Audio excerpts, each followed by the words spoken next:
ನಮಸ್ತೆ ಕರ್ನಾಟಕ. ಅಕ್ಷಯ್ ಅಪ್ಪ ಅಮ್ಮ ಮುಂದಿನ ಕಾರ್ನಲ್ಲಿ ಹೊರಟ್ರೆ ಅಕ್ಷಯ್ ಅಮೃತ ಒಂದು ಕಾರಲ್ಲಿ ಹೊರಟಿದ್ರು. ಕಾರಲ್ಲಿ ಕೂತವಳು ತನ್ನವರು ಮರೆಯಾಗುವವರೆಗೂ ಕಣ್ತುಂಬಿಕೊಂಡು ಕೈ ಬೀಸುತ್ತಲೇ ಇದ್ಲು. ಅಳಬೇಕು ಅನ್ಸದಿದ್ರು ಕಣ್ಣಿಂದ ಯಾಕೋ ಕಣ್ಣೀರು ಹನಿ ಹನಿಯಾಗಿ ಬರುತ್ತಲೇ ಇತ್ತು. ತಲೆ ಬಗ್ಸಿ ಮೌನವಾಗಿ ಕೂತ್ಬಿಟ್ಲು. ಅವಳ ಮುಖವ ಬೊಗಸೆಯಲ್ಲಿ ಹಿಡಿದು ಬೇಜಾರಾಗ್ತಿದ್ಯಾ? ಅಳಬೇಕು ಅನ್ಸಿದ್ರೆ ಅತ್ಬಿಡು, ಹೀಗೆಲ್ಲ ಮೌನವಾಗಿರಬೇಡ. ನನಗೆ ನೀನು ಯಾವಾಗಲೂ ಪಟಪಟ ಅಂತ ಹಾಸ್ಯಮಯವಾಗಿ ಜಗಳ ಮಾಡ್ತಾ ಇದ್ರೇ ಇಷ್ಟ ಆಗೋದು ಎನ್ನುತ್ತಾ ಹಣೆಗೆ ಒಂದು ಮುತ್ತು ರವಾನೆ ಮಾಡಿ ಹೆಗಲಿಗೆ ಒರಗಿಸ್ಕೊಂಡಿದ್ದ ಅಕ್ಷಯ್.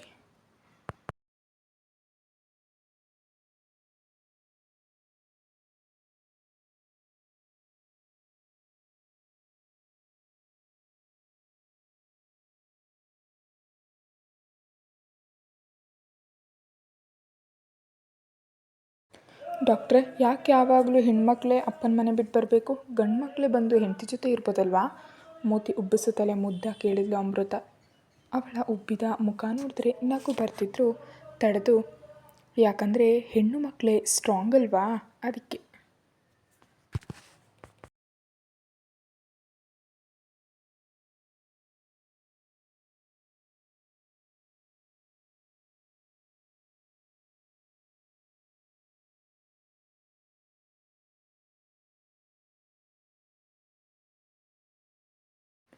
ನಾವು ಸ್ಟ್ರಾಂಗ್ ಅಂತ ಪ್ರೂವ್ ಮಾಡೋದಕ್ಕೆ ನಿಮ್ಮ ಜೊತೆ ಬರಬೇಕಾ? ಮೂತಿ ತಿರುಗಿಸ್ಬಿಟ್ಲು. ಡಾಕ್ಟರ್, ನಿಮಗೆ ಗೊತ್ತಾ, ನಾನು ಯಾವಾಗಲೂ ಅಪ್ಪ ಅಮ್ಮ ಮದನ್ನ ಬಿಟ್ಟು ಎಲ್ಲಿಗೂ ಹೋದದ್ದೇ ಇಲ್ಲ. ಅವ್ರ ಮೂವರಂದರೆ ನನ್ನ ಪ್ರಾಣ.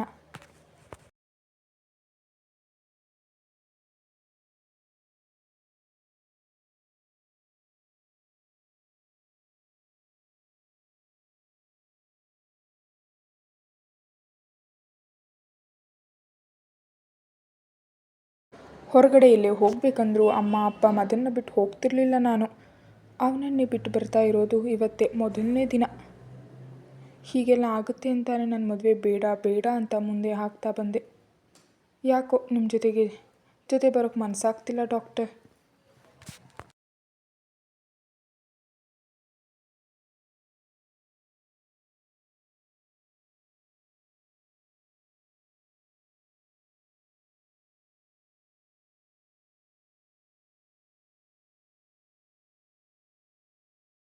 ನನ್ನ ವಾಪಸ್ ನಮ್ಮ ಅಪ್ಪ ಅಮ್ಮನ ಹತ್ರನೇ ಬಿಟ್ಬಿಡಿ. ನಿಮಗೆ ನನ್ನ ನೋಡಬೇಕು ಅನಿಸಿದ್ರೆ ಅಲ್ಲಿಗೆ ಬಂದು ನೋಡಿ.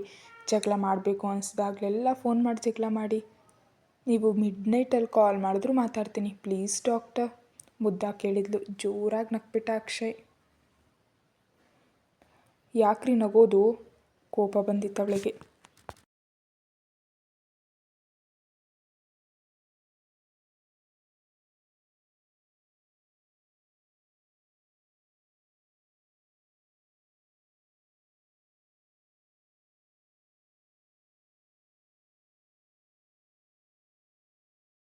ನಗದೆ ಇನ್ನೇನು ಮಾಡಲಿ ಹೇಳೆ ಮೈಕು? ಚಿಕ್ಕ ಮಗುವಾಗೆ ನನಗೆ ಅಪ್ಪ ಬೇಕು, ಅಮ್ಮ ಬೇಕು, ಅಣ್ಣ ಬೇಕು ಅಂದರೆ. ಡಾಕ್ಟರ್, ನೀವು ನಿಮ್ಮ ಅಪ್ಪ ಅಮ್ಮನ ಬಿಟ್ಟು ಬನ್ನಿ, ಗೊತ್ತಾಗುತ್ತೆ. ಹೇಳೋಷ್ಟು ಸುಲಭ ಅಲ್ಲ ಡಾಕ್ಟರ್. ಸರಿ, ಇವಾಗೇನು ನಿಮ್ಮ ಮನೆಗೆ ಹೋಗ್ಬೇಕಲ್ವಾ? ಇವತ್ತು ನಮ್ಮ ಮನೇಲಿದ್ದು ನಾಳೆ ನಿಮ್ಮ ಮನೆಗೆ ಹೋಗುವ, ಆಯಿತಾ?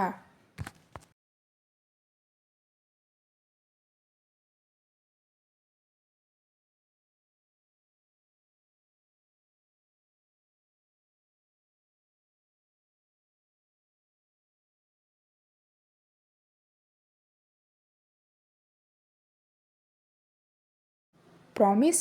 ಕರ್ಕೊಂಡು ಹೋಗ್ತೀರಾ? ಹ್ಞೂ, ನಾನು ಮುದ್ದು ಗಂಡ ಎನ್ನುತ್ತಾ ಕೆನ್ನೆಗೊಂದು ಮುತ್ತು ಕೊಟ್ಬಿಟ್ಲು. ತಾನು ಮಾಡಿದ ಕೆಲಸ ನೆನೆದು ನಾಲಿಗೆ ಕಚ್ಕೊಳ್ತಾ ತಾನೇನು ಮಾಡೇ ಇಲ್ಲ ಅನ್ನೋ ಹಾಗೆ ಕಿಟಕಿ ಕಡೆ ಮುಖ ಮಾಡಿ ಕುಳಿತುಬಿಟ್ಲು ಹುಡುಗಿ. ಮೊದಲ ಮುತ್ತಿನ ಮತ್ತಿನಲ್ಲಿ ಮನೆ ತಲುಪಿಬಿಟ್ಟ. ಅವಳಿಗೆ ಬಿರಿಯಾನಿಗಾಗಿ ಮಾಡಿದ್ದ ಪ್ರಾಮಿಸ್ ಮರೆತುಬಿಟ್ಟ. ಮನೆಗೆ ಬಂದವರನ್ನ ಆರತಿ ಮಾಡಿ ಉಳಿದ ಶಾಸ್ತ್ರಗಳನ್ನು ಮಾಡಿಸಿ ರೆಸ್ಟ್ ಮಾಡಲು ತಿಳಿಸಿದ್ರು ಗಾಯತ್ರಿ ಅವರು.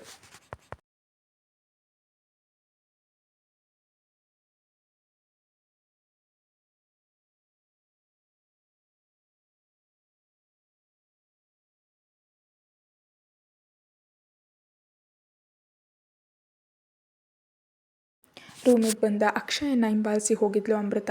ಮೌನವಾಗಿಯೇ ಬರ್ತಿದ್ದ ಅವಳನ್ನು ಗೋಳಾಡಿಸುವ ಮನಸ್ಸಾಯ್ತು ಅವನಿಗೆ. ಹೋಯ್, ಇದೇನು ನನ್ನ ಹಿಂದೆ ಬರ್ತಿದ್ಯಾ? ಮತ್ಯಾರಿಂದೆ ಹೋಗಲಿ, ಮುಖ ಉದಿಸ್ಬಿಟ್ಲು.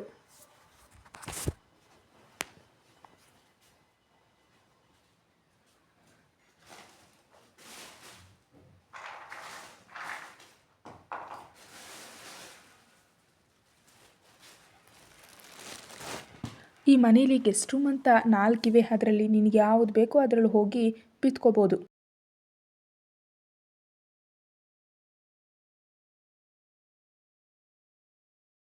ಹೊಯ್ ಡಾಕ್ಟ್ರೇ, ನಾನೇ ಗೆಸ್ಟ್ ರೂಮಲ್ಲಿ ಮಲ್ಕೋಬೇಕು?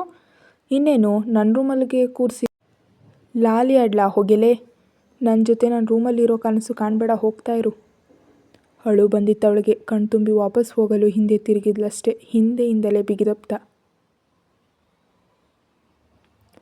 ಬಿಡ್ರಿ ಡಾಕ್ಟ್ರೇ, ಡೋಂಟ್ ಟಚ್ ಮೀ. ಕೊಸರಾಡುತ್ತಲೇ ಇದ್ಲು. ನಾನು ಯಾಕಮ್ಮಣ್ಣಿ ನಿನ್ನ ಟಚ್ ಮಾಡಲಿ? ತಬ್ಬಿಯೇ ನುಡಿದಿದ್ದ.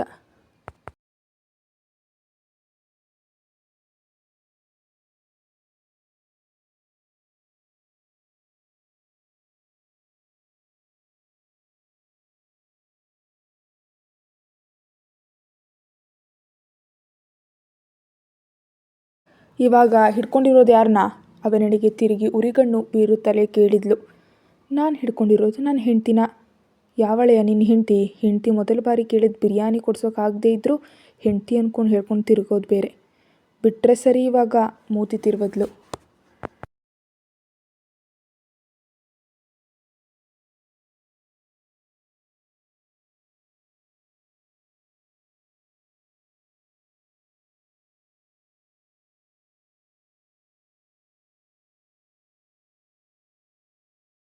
ಅಯ್ಯೋ ಬಿರಿಯಾನಿ ಮರೆತೇ ಹೋಯ್ತು. ನನ್ನನ್ನು ಯಾವಾಗ ಮರಿತೀಯಾ? ಸಾರಿ ಡಾರ್ಲಿಂಗ್. ನಿನ್ನ ಸಾರಿ ಅವಳಿಗೆ ಬೇಕು, ಬಿಡೆಯಾ ನನ್ನ?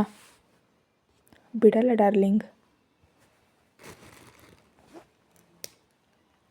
ಹೌದಾ? ನೀವಿವಾಗ ಬಿಡಲಿಲ್ಲ ಅಂದರೆ ನಾನು ಅತ್ತೆ ಮಾವನ್ನ ಕೂಗಬೇಕಾಗತ್ತೆ. ಕೂಗು, ಯಾರು ಬೇಡ ಅಂದಿದ್ದು?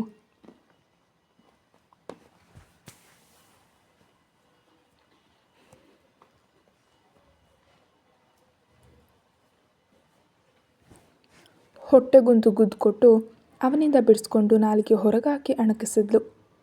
ಅಯ್ಯೋ ರಾಕ್ಷಸಿ, ಹೋಯಿತು ನನ್ನ ಹೊಟ್ಟೆ. ಹೊಟ್ಟೆ ಹಿಡಿದುಕೊಂಡೇ ನುಡಿದಿದ್ದ.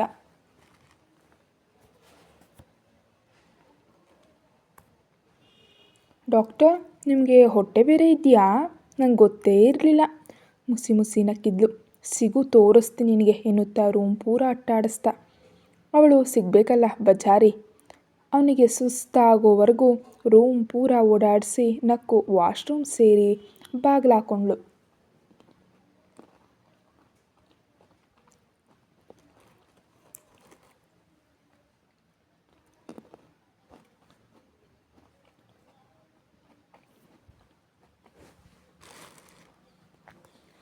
ಈ ರಾಕ್ಷಸಿ ಜೊತೆ ಸ್ವಲ್ಪ ಹುಷಾರಾಗಿಯೇ ಇರಬೇಕು. ಇಲ್ದಿದ್ರೆ ನಾನು ಬೇರೆ ಡಾಕ್ಟರ್ಗೆ ಪೇಷಂಟ್ ಆಗೋದ್ರಲ್ಲಿ 2 ಮಾತಿಲ್ಲ ಮನದೊಳಗೆ ಅಂದ್ಕೊಂಡ. ರೀ, ಮನೆಯೆಲ್ಲ ಖಾಲಿ ಖಾಲಿ ಅನ್ನಿಸ್ತಿದೆ. ಅಮ್ಮು ಇದ್ದಿದ್ರೆ ಬಾಯಿ ತುಂಬ ಮಾತಾಡ್ತಾ ಮನೆ ತುಂಬ ಓಡಾಡ್ತಿರ್ತಿದ್ಲು, ಪುಟ್ಟ ಮಗು ಥರ. ಸದಾನಂದ ಅವರ ಹೆಗಲಿಗೆ ಹೊರಗಿ ನುಡಿದಿದ್ಲು ಸರಸು.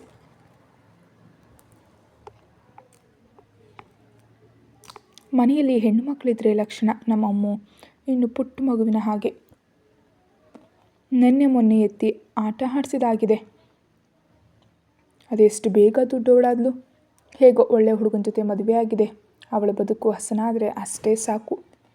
ಬಂದ ಕಣ್ಣೀರು ಒರೆಸುತ್ತಾ ನುಡಿದಿದ್ರು.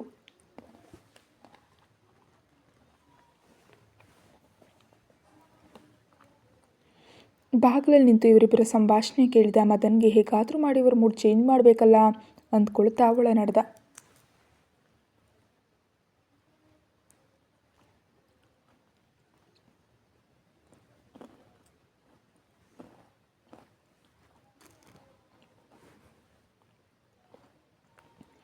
ಅಯ್ಯೋ ಏನಿದು ಅಳೋ ಕಾರ್ಯಕ್ರಮ ನಡೀತಾ ಇದೆ? ಯಾಕೆ ಸರು ಡಾರ್ಲಿಂಗ್, ನಿನ್ನ ಜೊತೆ ಜಗಳ ಆಡೋಕ್ಕೆ ಯಾರೂ ಇಲ್ಲ ಅಂತ ಬೇಜಾರಾಗ್ತಾ ಇದೆಯಾ? ಅಷ್ಟೊಂದು ಬೇಜಾರಾದರೆ ನನಗೂ ಒಂದು ಮದುವೆ ಮಾಡಿಸಿದ್ರೆ ಸೊಸೆ ಬರ್ತಾಳೆ. ಅವಳ ಜೊತೆನೂ ಜಗಳ ಮಾಡ್ಬೋದಪ್ಪ.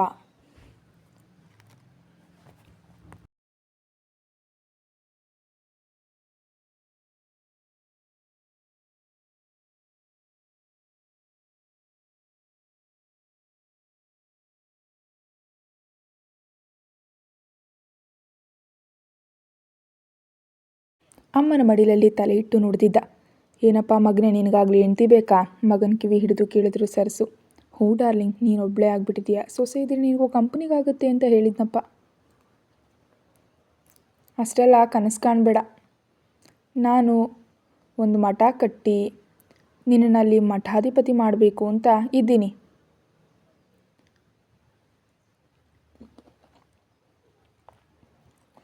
ಹಾಗೂ ಈಗ ಯೂಟ್ಯೂಬಲ್ಲಿ ಕಾಫಿ ಮಾಡಿ ಕಷ್ಟಪಟ್ಟು ನೆರಿಗೆ ಹಿಡಿತಾ ನಿಂತಿದ್ಲು ಅಮೃತ.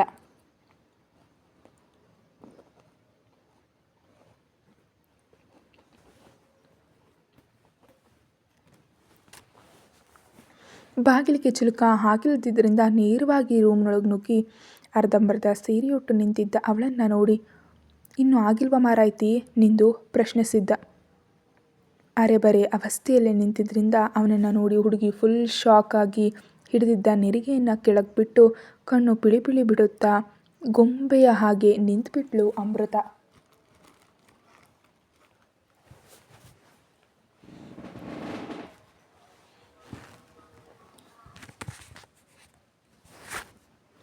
ಇವಳನ್ನು ಹೀಗೆ ಬಿಟ್ಟರೆ ನಾಳೆವರೆಗೂ ಹೀಗೆ ನಿಂತಿರ್ತಾಳೆ ಅಂದ್ಕೊಳ್ತಾ ತಾನೇ ಮುಂದೆ ಹೋಗಿ ಸೀರೆ ಉಡಿಸಿ ದೃಷ್ಟಿ ಪೊಟ್ಟಿಟ್ಟು ಪರ್ಫೆಕ್ಟ್ ನನ್ನ ಹೆಂಡತಿ ಅಂದ್ಕೊಳ್ಳುತ್ತಾ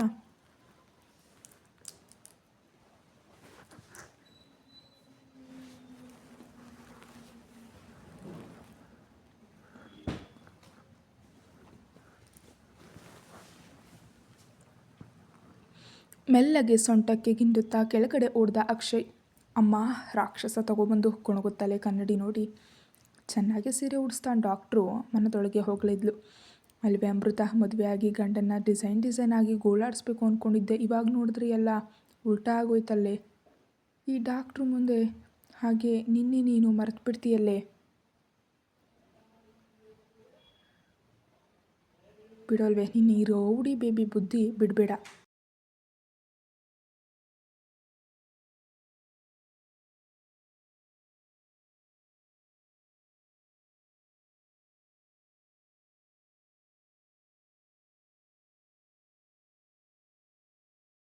ಈ ಡಾಕ್ಟ್ರು ಯಾರನ್ನ ಕೇಳಿ ಸೀರೆ ಉಡಿಸಿದ್ದಾನೆ, ಮಾಡ್ತೀನಿ ಇವನಿಗೆ ಎನ್ನುತ್ತಾ ಕೆಳಗಡೆ ನಡೆದಿದ್ಲು.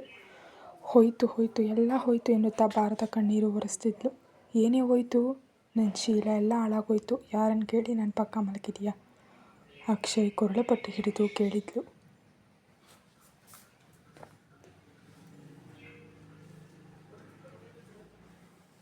ಲೇ, ನಾನೇನು ಮಾಡಿಲ್ಲ. ಅವನಿಗೂ ಎಲ್ಲವೂ ಗೊಂದಲಮಯ.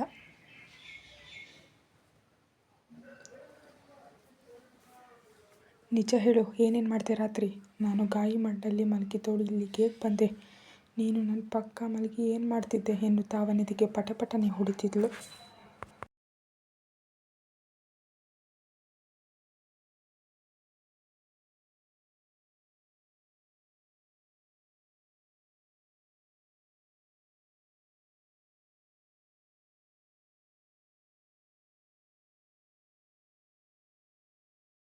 ಅಯ್ಯೋ ನಿನ್ನ ಮಾಡ್ತೀನಿ ತಡಿ ಅಂದ್ಕೊಳ್ತಾ ಅವಳ ಕೈಗಳನ್ನು ಹಿಡಿದೆಳೆದು ಬಿಗಿಯಾಗಿ ಬೆಳೆಸಿ ಅವಳ ತುಟಿಗೆ ತುಟಿ ಒತ್ತಿ ದೀರ್ಘವಾಗಿ ಚುಂಬಿಸ್ದ.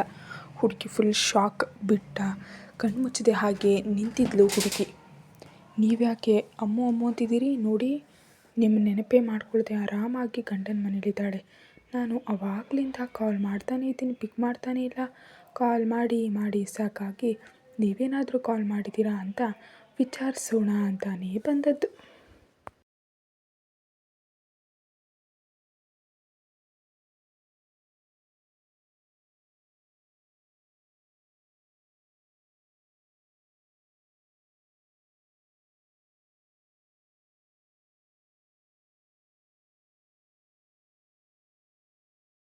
ಮೋಸ್ಟ್ಲಿ ಮೊಬೈಲ್ ಸೈಲೆಂಟಲ್ಲಿರ್ಬೇಕು ಕಣೋ. ಅಳಿಯಂದ್ರ ಮೊಬೈಲ್ ಒಂದು ಸಲ ಕಾಲ್ ಮಾಡಿ ನೋಡು.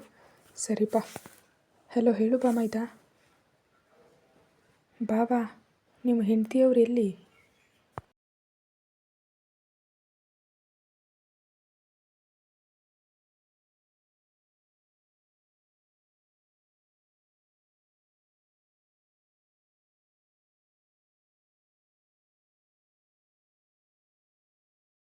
ಯಾಕಪ್ಪ, ನನ್ನ ಹೆಂಡ್ತಿ ನಿನಗೆ ಕಳಿಸ್ಕೊಟ್ಟಿನ ಅರ್ಧ ದಿನ ಆಗಿಲ್ಲ, ಆಗಲೇ ಅವಳು ನೆನಪಾಯ್ತಾ? ಆಗಲ್ವ ಮತ್ತೆ, ಒಬ್ಬನಿಗೆ ಬೋರ್ ಹೊಡಿತಿದೆ, ಕಾಲು ಕಡಿತಾ ಇದೆ ಜಗಳಕ್ಕೆ ಯಾರೂ ಇಲ್ಲ ಅಂತ.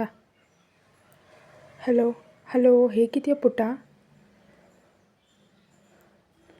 ಯಾಕೋ ನನ್ನ ಜೊತೆ ಮಾತಾಡಲ್ವಾ? ಹಲೋ, ಯಾಕೋ ಮಗಳೇ ಬೇಜಾರಾಗ್ತಿದ್ಯಾ? ಅಪ್ಪನ ಜೊತೆ ಮಾತಾಡಲ್ವಾ?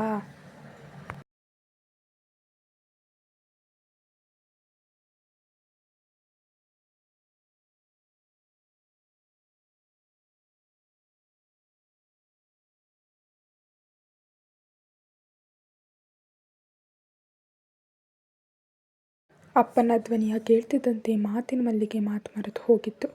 ಕಣ್ ತುಂಬಿ ಕುಳಿತುಬಿಟ್ಲು. ಅಕ್ಷಯ್, ಅಮೃತ, ಬನ್ನಿ ಮಕ್ಕಳ, ಊಟ ಮಾಡಿ. ಗಾಯತ್ರಿ ಅವರ ಕರೆಗೆ ಏನೊಂದು ಮಾತನಾಡದೆ ಕೆಳಗೆ ನಡೆದು ಬಿಟ್ಲು.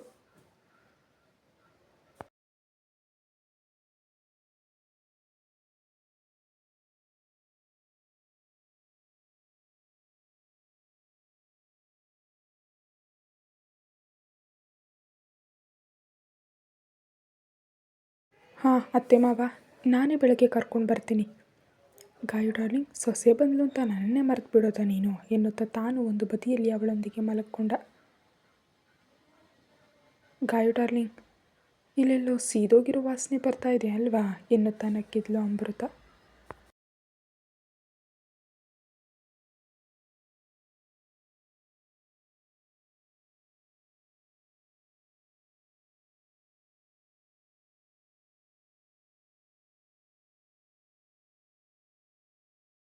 ಹ್ಞೂ ಮತ್ತೆ ಸೀದೋಗಲ್ವಾ, ನಮ್ಮಮ್ಮನ ಮಗಳಲ್ಲೇ ಪಾರ್ಟ್ನರ್ಶಿಪ್ ಕೇಳಿದ್ರೆ. ಇವರಿಬ್ಬರು ಹೀಗೆ ಖುಷಿಯಾಗಿ 100 ಕಾಲ ಬಾಳಲಿ ಎಂದು ಮನದಿಂದ ಹಾರೈಸಿದ್ರು ಭೂಪತಿರಾಯರು. ಅಮೃತ ಚೆನ್ನಾಗಿ ನಿದ್ರೆ ಹೋದ ಬಳಿಕ ತನ್ನ ತೋಳುಗಳಿಂದ ಎತ್ಕೊಂಡು ರೂಮ್ನಲ್ಲಿ ಮಲಗಿಸಿ ತಾನು ಒಂದು ಬದಿಯಲ್ಲಿ ಮಲಗಿ ಅವಳನ್ನೇ ದಿಟ್ಟಿಸಿದ. ತಿನ್ನೋದ್ರಲ್ಲಿ ಮಾತ್ರ ಬಕಾಸುರನ ವಂಶದೋಳು ಅಂದ್ಕೊಂಡಿದ್ದೆ.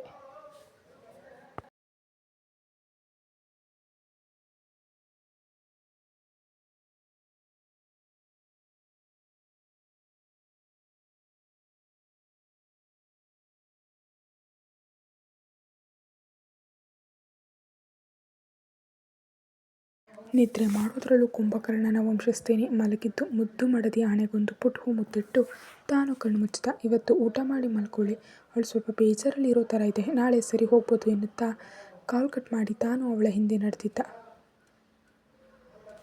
ತಟ್ಟೆಯಲ್ಲಿ ಊಟ ತಿನ್ನದೆ ಬೆರಳಾಡಿಸ್ತಾ ಕೂತಿದ್ದ ಅಮೃತಾಳಿಗೆ ಎಲ್ಲರೂ ಒಂದೊಂದು ತುತ್ತು ನೀಡಿ ಊಟ ಮಾಡಿಸಿದ್ರು.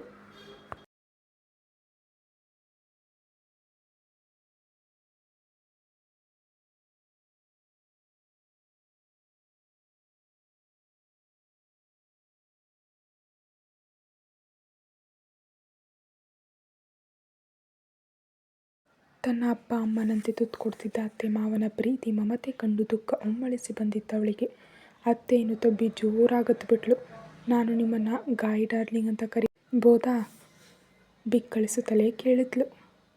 ನಿನಗೆ ಖುಷಿ ಅನಿಸುತ್ತೋ ಹಾಗೆ ಕರಿ ಪುಟ್ಟ ಎನ್ನುತ್ತಾ ತಲೆ ನೇವರಿಸಿದ್ರು. ಗಾಯಿ, ನಾನಿವತ್ತು ನಿಮ್ಮ ಮಡ್ಲಲ್ಲೇ ಮಲ್ಕೋಬೋದಾ?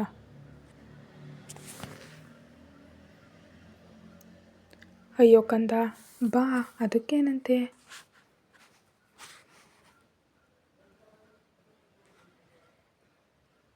ಎನ್ನುತ್ತಾ ಅವಳನ್ನು ಮಡಿಲಲ್ಲಿ ಮಲಗಿಸ್ಕೊಂಡ್ರು. ಕತೆ ಮುಂದುವರಿಯುತ್ತೆ. Thank you so much for watching.